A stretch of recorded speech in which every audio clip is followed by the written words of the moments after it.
Hey, wonderful VH family and extended community. If you were with us this morning, thank you so much for joining us. We are really sorry that things didn't go quite according to plan. We had loads of technical issues, and such is the challenge of doing something new, trying to do hybrid church where we are meeting back in person, but still trying to honor our relationships, these relationships that we care very much about online and abroad in the nations that we've managed to build with you guys. And we will continue to try and work at that. Next week, hopefully it'll be a little bit smoother, but we'll keep you updated on that. But that doesn't mean that we wanted you to miss out on what was spoken about today. I want to give you just a very, very brief summary of what we spoke about. We were looking at EZRA 1 today, and there's 3 points today that I really want to share with you, and I hope that they'll encourage you. I know that it would have been more encouraging if you could have been with us right through the service this morning, but hopefully next week we can get that sorted for you. The first thing that I really wanted to get across this morning is that only God can raise up our ruins. When we look at EZRA 1 and we see what the Israelites had to go through, we find that they brought themselves into this trouble by rebelling against God. They went into Babylonian captivity, and instead of turning back to God and saying, God, we need you to get us out of this, and sort of establishing themselves in God's commandments and in his ways, they actually reached out to other nations, other pagan nations around them, to try and get out of this. So they basically doubled down in their sin, they doubled down in their brokenness, and expected that to free them of this of basically this captivity and their home, Jerusalem, and their nation being complete ruins. And actually what we find is that when we walk away from God, things get ruined. Relationships get ruined. Our ambitions, our hopes, our dreams get ruined. Our hearts can be broken. And we can look to other things in this world in order to fulfill us in that, and in order to say, well, let me partner with the things of this world, and they'll fulfill me. But they never do, because what's been broken, the only way to restore that is to give it to God, because he's the one who raises up ruins. He's the one who raises from the dead. He's the one who loves to restore us to the fullness of who we are supposed to be. So give him what's broken today. Give him the things that you know in your life that maybe you're just sitting on these ruins. Maybe you've tried to do it yourself. You've tried to partner with other people, maybe in this world. Maybe you've tried to do it in your own strength, and God wants you to know that you can hand it to him if you just follow his ways, follow what he's leading you to do.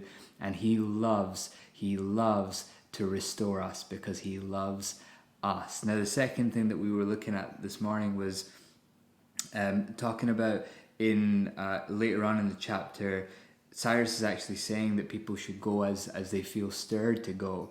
And when we make this decision of saying, God, will you come and restore me? Will you come and rebuild me? Will you come and raise up my ruins? There is a responsibility that we have as individuals to make sure that we're doing our part in that.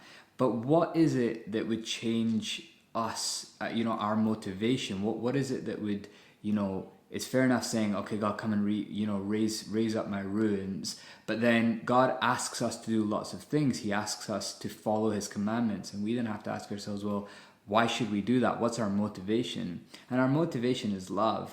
Our motivation is the fact that he loves us so much that he would give his only son to die for us. So we know that he loves us.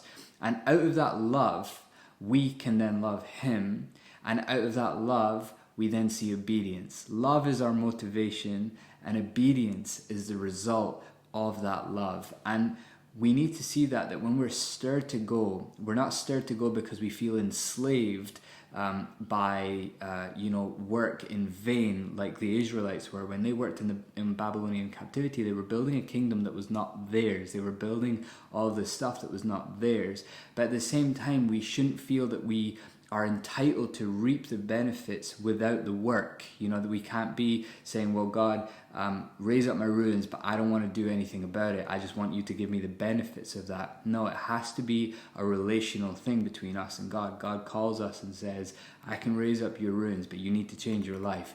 And for us, we need to say, God, I'm going to change my life. I'm going to change my life to what you want it to be, because I'm motivated by the fact that you love me. And I know that everything that I change, it's only going to work in my benefit because you love me. You're not going to ask me to do something which is going to impact me negatively. And this is the amazing thing about our God, that he didn't have to give us things that benefited us when we change things in our lives.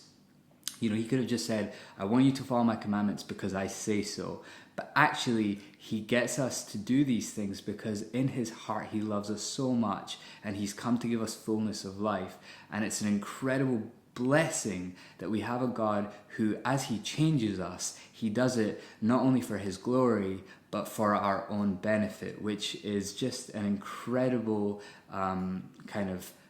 picture of our relationship as Father and as him as our Father and us as his children. So as we're stirred to go, as we're stirred to change, remember, love is our motivation and obedience is the result of that. Last thing, guys, when the Israelites are actually sent, Cyrus basically sends out the vessels of silver and everything. He takes them away and places them, back, to Jerusalem.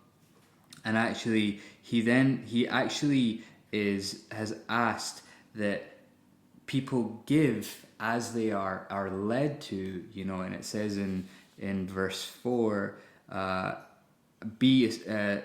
let each survivor be assisted by the men of his place with silver and gold, with goods, with beasts, besides free will offerings for the house of God that is in Jerusalem. So he's basically saying, give into this work. And one thing that we have to ask ourselves is, as we come onto this journey with Jesus of change, as we're walking in our lives, have we left behind what we need to leave behind, and have we given him what we need to give him? And what I mean by that is, sometimes we start on this journey of change, but we actually carry baggage with us that isn't going to be helpful. And we actually just need to leave that. If we're just going on a one night's trip away somewhere, we're not going to take 3 weeks of clothing.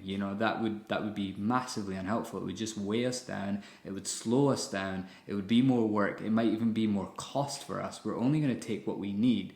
And so we need to lay down the things that we don't need. We need to lay down resentment, unforgiveness, pride, whatever it is. We need to lay that down. Our ambitions. Maybe we've thought that we're going to be saved by our career or by our culture or by politics or whatever it is. We need to leave that. And then we need to say, right, God, take what you need, right? So he says, be assisted by all of these things. And what we need to say is, God, I'm going to give you my heart because I know you're going to restore it. God, I'm going to give you my time because I know you're going to remind me that my purpose is really to live for you. God, I'm going to give you my finance because I know that every good thing that I have, all the money that I have, everything, all the good and perfect blessings that I have, they only come from you. So really, I want to put them back to you, to honor you and to remind myself that I am nothing without you, but with you, I have been made into an overcomer, a conqueror, the light of this world, and being used as a vessel of change in others as well. And we honor him in that. So guys, 3 things. Believe that God can raise up your ruins. Second thing, as he will stir you to go, be stirred and motivated by love. The fact that he loves you so much that when he asks you to do something, he's asking it not only for his glory, but for your benefit, because he cares for you. And the third thing is that as you go on this journey of change, be ready to leave things behind and be ready to say to God, take what you need from me, because I know that whatever I give into your hands, you're going to take care of it, you're going to nurture it, you're going to multiply it, because you are my Father and you care for me. Guys, I'm really sorry that you couldn't be with us through the whole thing, but I didn't want to just kind of leave it. We just basically got home and I just said to Bex, we love you guys, our extended community, and we didn't think it would be right just to kind of be like, oh, well, it didn't work, so too bad. This is the message that was shared today. I hope you guys are blessed by it. We're praying for you. We love you. We love the support and just the blessing that you guys have been to us. And just keep up to date with what we're doing, because we're going to try and, fix things moving forward. But we always want you to know how important you are to us. You're not just a secondary thought to us. So God bless you. Take care. We'll catch up soon.